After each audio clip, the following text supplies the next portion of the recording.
Mike Pendleton here with Calf Kick Sports, and interviews for PFL Newcastle roll on, and I'm super excited to talk to our next You're guest. watching The Calf one and Kick only. He's been in this Sports game for a very long time. Podcast. England's own Charlie Leary. Charlie, how are you? I'm doing good, thank you. Thank you for having me on. Yeah, absolutely. I mean, first and foremost, longtime veteran of MMA. Let me just ask you, you've been in this game for so long. Where the sport has grown into, multiple organizations. Obviously, you've been with PFL and now and also Bellator. When you see all these organizations and how social media has taken over and the promotions have grown, what is the game like for you at this stage in your career? You know what? It's exciting to be here and still fighting while it's getting so much bigger. But it's also exciting for the future for me. Do you know what I mean? It's once I've finished fighting, it means that I can stay in it coaching and actually make a living within the sport, not just finish fighting and go, oh, I've got to go and get a job. Do you know what I mean? The way that it's grown from when I started is unbelievable. So it's really nice to see that I can actually make a living out of it and carry on and hopefully progress the sport even more. I definitely want to ask you about that a little later on. You'll be taking on Jack Grant, the PFL Europe 2 in Newcastle on June 8th. First and foremost, what do you make of Jack as an opponent? Oh, man, he's tough. He's tough. He's been around almost as long as I have, I think. He's fought on pretty much all the same organisations I have. We've just never crossed paths before. He's a tough, durable guy, really good ground game. It'll be a real good, exciting fight. And that's the sort of fights that I want. So it's good.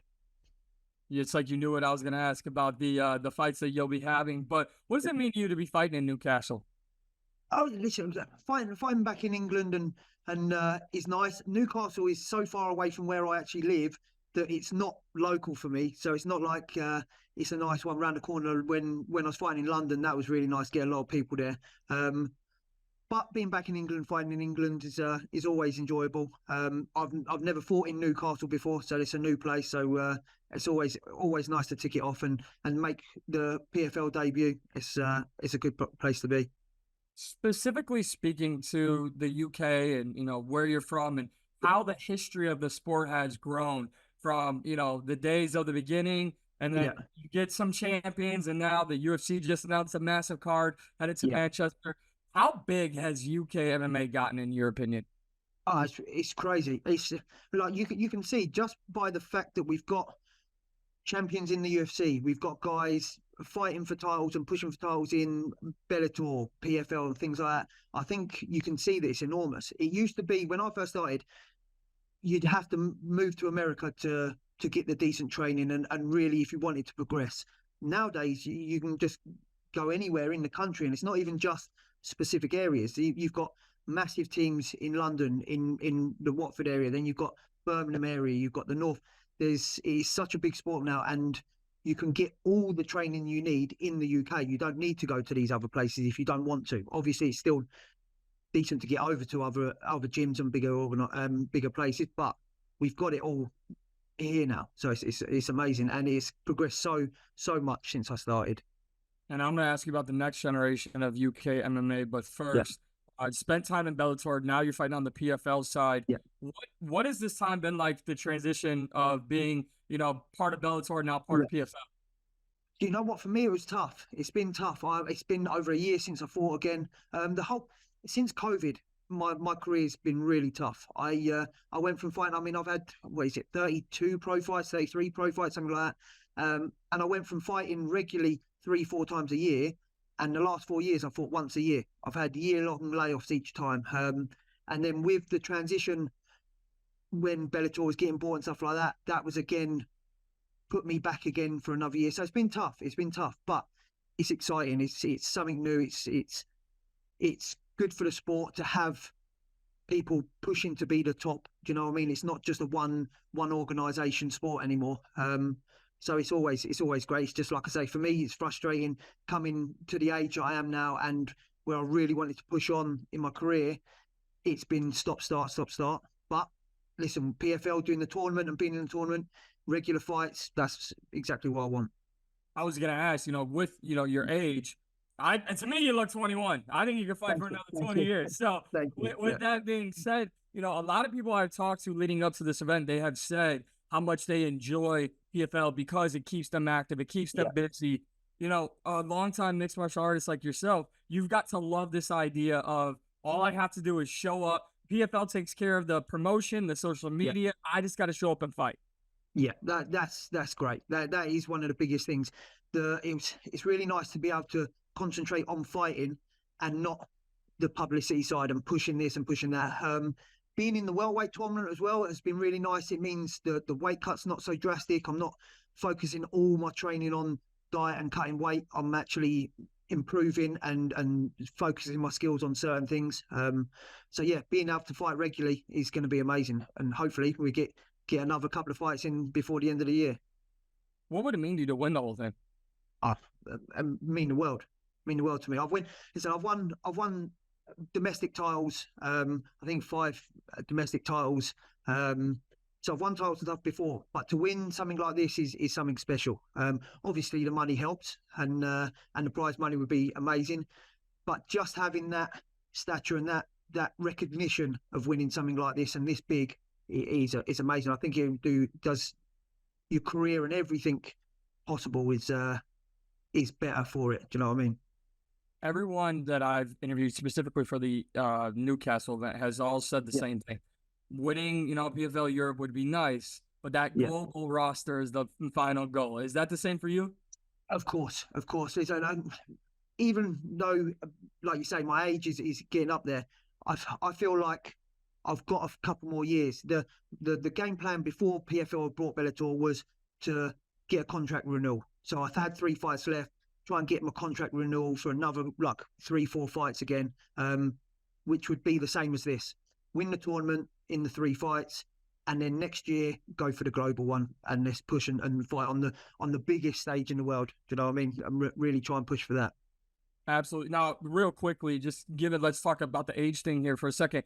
Joe Rogan recently said that Mike Tyson going into the Jake Paul fight, he's not the same. In 2024, a 57-year-old is not the same as it was 50 years ago, given training, eating, supplements, everything that's available to someone. Someone like yourself, you're not 57. You're nowhere near 57. Yeah. But do you feel like having a year-long layoff, although it sucks, here in the States, I compare it to like American football. A guy gets injured early in the season. He has a year off. You're like, oh my God, he's 28. Yeah, but he might be closer to 26 because he got all this time to rest and relax. Do you feel like that those times that you've had these long layoffs, they've kind of preserved and given you a couple extra years to fight? It could quite easily have. I mean, when I was fighting regularly, I remember talking to my wife and saying, yeah, maybe I'll retire around 35. Oh, maybe I'll retire at 38. And every time I get to that age, I'm like, nah, man, I've still got longer in me. The training and the pressure on your body and stuff changes. And there's always people saying, like, I used to try and be the hardest worker in the room. I do this, I do that. Now I'm just trying to be the smartest worker in the room. And someone always said about, oh, you shouldn't overtrain. And it's not about overtraining, it's about under recovery. So I'm really focusing on my recovery these days, and not just letting my ego go, no, keep going. And it seems to be working wonders. Do you know what I mean? I'm 41, still going strong. And we just play it by ear. We see what happens. I'm coming to put on a show. I always come to fight, and I love fighting. So hopefully it goes on for another few more years. I would definitely love to see you fight for a few more years. You can sign me up for that. You talked about, the sport and how it's evolved and how it's allowed you to have this opportunity post-fighting to coach and teach and all that. What does it mean to you personally? We know all the sacrifices you've given inside the cage. What does it mean to you personally to give back to the next generation, whether it be the next generation of fighters or adult women who just want to learn and adult men who just want to learn how to defend themselves or get in better shape? What does that mean to you? You know what? It actually means a lot. It means a lot. My coach, David Lee, he's always been an advocate of progressing the sport and trying to make the next generation better. Do you know what I mean? So the people that I train, I want them to surpass what I've done and be better than I am. Do you know what I mean? I want them to take what I've learned and improve on it and pass it on to the next generation after that. So the sport is always evolving and getting better. The last thing I want is to start watering it down and it getting worse. Do you know what I mean? So having the opportunity now to coach and teach and stuff like that, it's massive. It means that I know I'm passing on good knowledge that works, and it's proven at the highest level and stuff like that. So the opportunity to be able to do that and make a living out of it is even better. Do you know what I mean? It's a lot less sacrifice. I think even if I had to go and get a job, I'd still be involved in the sport. I'd have to be, because I love it. But you have to pay bills. I've got 3 kids and a wife at home, so I do have to pay bills as well. So to be able to pay for a job that you love is the best in the world. Absolutely. With that being said, it's a 2-part question here. I'll start with this part about it. UK MMA, right? To have a hand in coaching or doing whatever with the next generation of fighters, how far would it mean, or what would it mean to you to see how far like the next generation has come, and what's been the biggest gap in from yourself coming up and what you see the next generation coming up? I think one of the biggest gaps or the biggest changes was when we started getting like full-time gyms. When I started, literally we'd go to a scout hut, put down the mats, train for 2-3 hours, pick the mats up, have to put them away. We've now got full-time facilities dedicated. We've got the cage in the gym, we've got the mats, we used to have the boxing ring, so we've got that full-time facility. So people coming through now are training at a full-time gym, and they can the amateurs train like I was training when I made my pro debut. You know, I'm probably training more and training harder. But also I think the level now is better in the UK. So you can get that full, you can get the wrestling, you can get the jiu-jitsu, you can get the striking, where back in the day it was a lot more, oh yeah, the Brits are really tough and they come to fight, but their wrestling's not that great and stuff like that. I think these days, I think people like Leon Edwards prove how good the wrestling is. Do you know what I mean? And you got people like Tom Aspinall and stuff, just setting standards constantly, and we're just closing the gap all the way around, I think. I've got to ask, because you just mentioned them, how do you see those 2 fights playing out in the UFC that were just announced? Oh, I think both of them win. You've got to look at both of them winning. Now, don't get me wrong, but I think Belal gets a little bit too much stick and grief just for the God knows reason. I don't know why they don't like him so much. Maybe people say he's boring or whatever it is, but he's tough, man. He is a tough guy. But I can't see anyone beating Leon at the moment. He is so good and so skilled. And the same with Aspinall. He's just a complete, well-rounded athlete, you know, and he's massive. Obviously, it's going to be a tough one mentally for him coming off of the injury against Blaydes the last time out. So that will possibly play on his mind. But I think with someone like that, he's going to brush that off and just, he shows improvements every time. So I see both of them winning and both of them finishing fights. What does it mean, in your personal opinion, as a fighter yourself, to have from the UK, to have guys like Leon and Aspinall representing at the forefront UK MMA? Oh, it's amazing. They not only are they great athletes, great like at the sport, great fighters, they're good guys. Do you know what I mean? I think they represent the sport really well. I think they come across really well. And they are guys that are helping the next generation as well. They're not massive ego about they're the best in the world, which they are, but they're still trying to help other guys. So I think it's amazing to have guys like that who are champion and aren't got just the ego or anything like that. I think it's really good for the sport and massive for the UK. Going back to what I was asking about, you know, the next generation, what is your message? Because, well, like we said, you know, to open the show, it's sometimes now it's about the Instagram followers. It's about what you do on social media. It's about all this. What's your message to that next generation of, don't get caught up in the limelight of making this a popularity contest. You want to be the best mixed martial artist.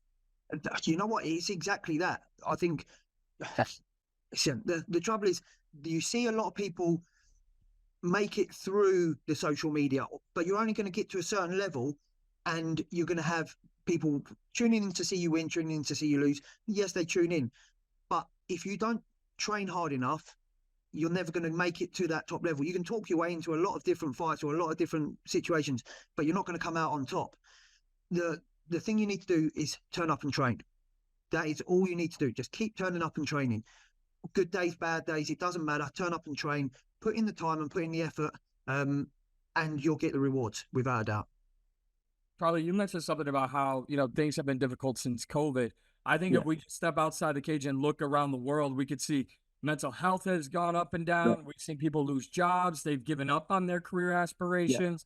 COVID not only just, financially hurt a lot of people, mentally, emotionally, physically, it hurt a lot of people. So when someone looks at you and they see these layoffs and they see how maybe they're listening to this conversation and they see how excited and they can hear, the excitement in your voice to get back into the cage and fight, what keeps you going? Oh, that's a tough one, man. It's a tough one. Don't get me wrong. There's especially through COVID and stuff like that. There was times where I'm like, well, I need to just go and get a job. I need to pay the bills and stuff. But like I say, it's not always all about money. It's about how happy you are and stuff like that. And I'm a very blessed man. I've got a loving wife. I've got 3 beautiful kids that I love to pieces. And the fighting has given me a chance to spend a lot of time with them, and do what I love and be happier about it, rather than going to a dead end job that I don't like. So the COVID was tough, and mentally it was hard work. But if you're doing something you love, man, you don't work a day in your life, do you? So it was hard, but like I say, having loved ones around me and helping me get through it was all I needed, and hopefully we've come out well the other side. Well, I cannot wait for this fight against Jack Grant. And just a couple more questions here for you, and I appreciate the time. This is going to be a banger of a fight. What are you expecting in this fight? Man, a lot of blood and a lot of all-round martial arts. Do you know what I mean? With someone like Jack, it can go anywhere. Do you know what I mean? We're going to come in, we're going to trade, we'll probably end up grappling at some point. But it's going to be all out action. There's no two ways about it. You just can't have 2 guys like me and him in the cage and not have all that action. What does a guy like Jack Grant do for you in terms of knowing the fight's going to get brought and you're going to bring the fight as well? Man, it brings excitement. It brings excitement.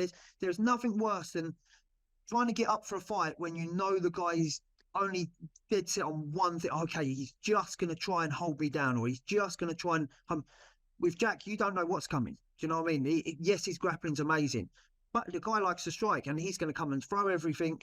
He's going to then try and take me down. It's excitement. I love it. That's the whole reason that I enjoy fighting, for fights like this. I know you can win a fight in multiple ways. You've done so throughout your career, but with so many KO and TKO wins, I got to ask, is there a personal feeling, just a little something inside of you, a little sense of pride when you get those knockouts? Can you describe what that's like? You know what? It's an indescribable feeling. Getting a win's out of this world, but getting a finish, a TKO finish or a KO finish is, it's like ecstatic. It's ecstatic. It's just, I love striking and the striking art. That's where I find kind of, my brother used to box and stuff, so I love the boxing sort of side, love the striking side. Don't get me wrong, I've had to bring my whole game up, all the grappling and stuff like that, but TKOs and stuff are exciting, isn't they? Everyone loves a knockout, so that's what I like to go for. They absolutely do. And fans should definitely tune in for this fire fight.